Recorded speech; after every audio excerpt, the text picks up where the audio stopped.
আসসালামু আলাইকুম। আজ সোমবার 30 ডিসেম্বর 2024। ট্রেন্ডি মোবাইল প্রবাস টাইম বুলেটিনে আপনাদের স্বাগত জানাচ্ছি আমি শরণ। শুরুতেই জানাবো শিরোনাম। ওমানে নতুন বছরের অপেক্ষায় প্রবাসীরা, জানুয়ারি থেকে কার্যকর হচ্ছে নতুন দুই সিদ্ধান্ত। ওমানে কুয়াশার জন্য সড়ক দুর্ঘটনা, বাংলাদেশি যুবকের মৃত্যু।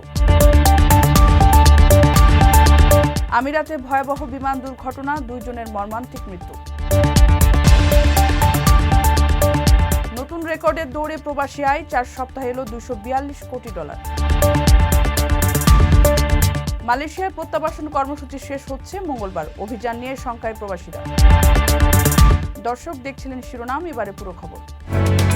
ওমানের সেরা রেট দিচ্ছে বাংলাদেশি প্রতিষ্ঠান গালফ এক্সচেঞ্জ। প্রিয়জনকে টাকা পাঠাতে আজই আসুন আমাদের যে কোনো ব্রাঞ্চে অথবা কল করুন স্ক্রিনে দেয়া নাম্বারে। গালফ এক্সচেঞ্জ, বাংলাদেশিদের প্রিয় এক্সচেঞ্জ।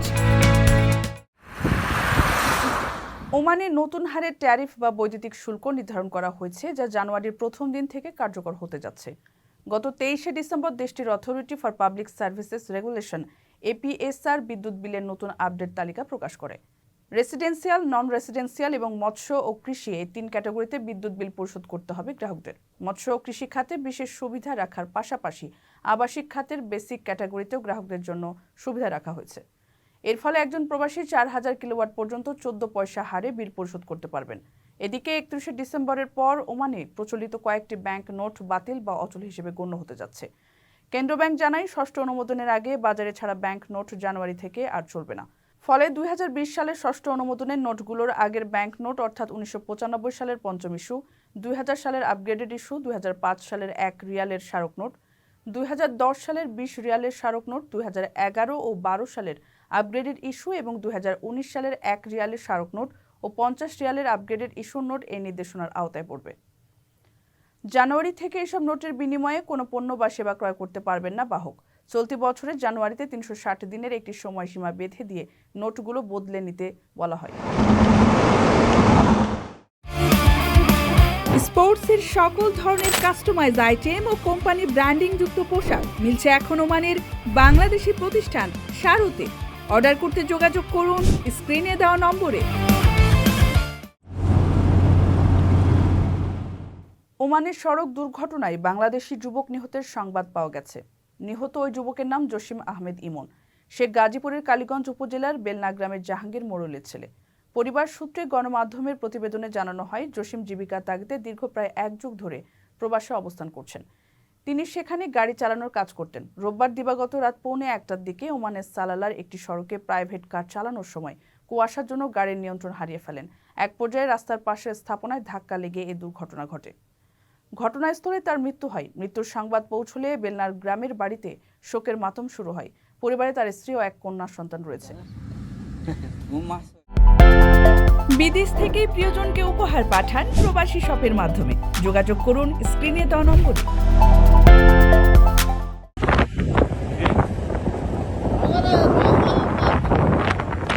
রোববার বছরের সবচেয়ে ভয়াবহ বিমান দুর্ঘটনা নিয়ে আলোচনার মধ্যে আমিরাতে একটি বিমান বিধ্বস্ত হয়েছে বলে খবর পাওয়া গেছে।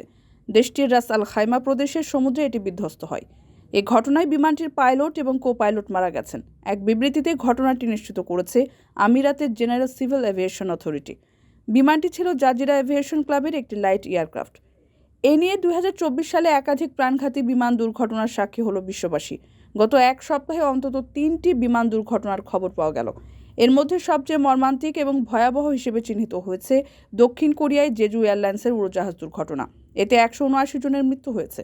দুর্ঘটনার শিকার উড়োজাহাজে 181 যাত্রী ও ক্রু ছিলেন। ধ্বংসাবশেষ থেকে 2 জনকে জীবিত উদ্ধার করা হয়। এর আগে আগস্টে ব্রাজিলে ঘটে যাওয়া দুর্ঘটনা এবং গত সপ্তাহে কাজাখস্তানে আজারবাইজানের বিমান দুর্ঘটনাতেও উল্লেখযোগ্য সংখ্যক প্রাণহানি ঘটেছে। এর বাইরেও চলতি বছর সারা বিশ্বে একাধিক ভয়াবহ বিমান দুর্ঘটনা ঘটেছে, যা বিমান নিরাপত্তা নিয়ে উদ্বেগ সৃষ্টি করেছে।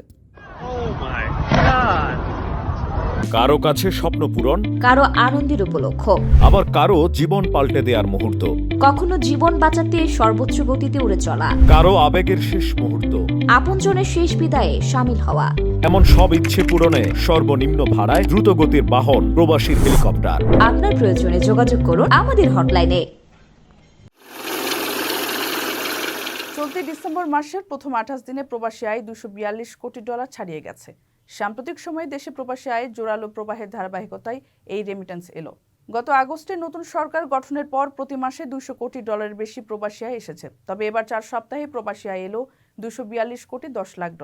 গত বছরের একই সময় $191 কোটি 10 লাখ প্রবাসী আয় দেশে এসেছিল, অর্থাৎ চলতি মাসে এক্ষেত্রে বড় প্রবৃদ্ধি হয়েছে। কেন্দ্রীয় ব্যাংক সূত্রে জানা গেছে, গত 3 দিনে অর্থাৎ ডিসেম্বরের 26 থেকে 28 তারিখে $9 কোটি 80 লাখ রেমিট্যান্স দেশে এসেছে।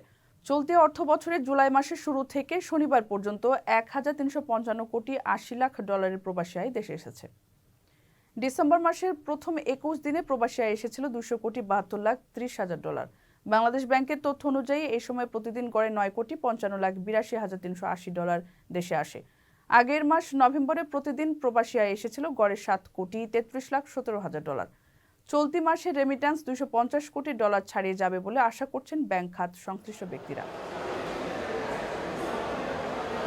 প্রবাসীদের বিনিয়োগের শতভাগ নির্ভরযোগ্য প্রতিষ্ঠান প্রবাসীর সিটি লিমিটেড।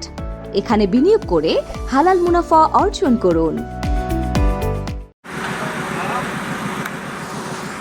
মালয়েশিয়ায় প্রবাসীদের প্রত্যাবাসন কর্মসূচির মেয়াদ শেষ হচ্ছে মঙ্গলবার। ফলে সাধারণ ক্ষমার অধীনে অবৈধ প্রবাসীদের একটি সুযোগও বন্ধ হচ্ছে।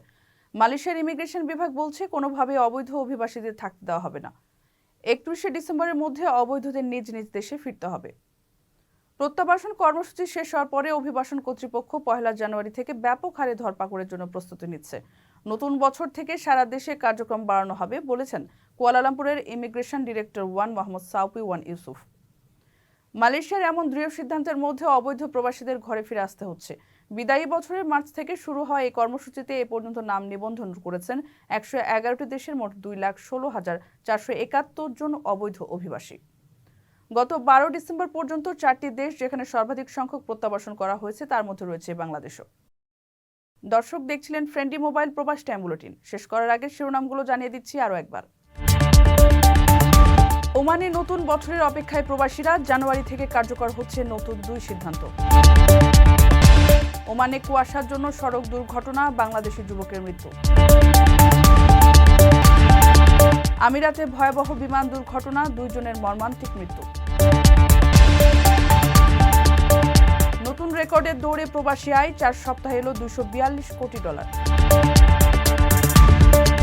মালয়েশিয়ার প্রত্যাবাসন কর্মসূচি শেষ হচ্ছে মঙ্গলবার। অভিযান নিয়ে শঙ্কায় প্রবাসীরা। এই ছিল ফ্রেন্ডলি মোবাইল প্রবাস টাইম বুলেটিনের আজকের আয়োজনে। প্রবাসের সর্বশেষ সংবাদ পেতে ভিজিট করুন www.probastime.net। সাবস্ক্রাইব করুন আমাদের ইউটিউব চ্যানেল এবং চোখ রাখুন ফেসবুক পেজে। পরবর্তী বুলেটিন দেখার আমন্ত্রণ জানিয়ে আজকের মতো বিদায় নিচ্ছি আমি স্বর্ণী। সে পর্যন্ত সবাই ভালো থাকবেন এবং নিরাপদে থাকবেন। আল্লাহ হাফিজ।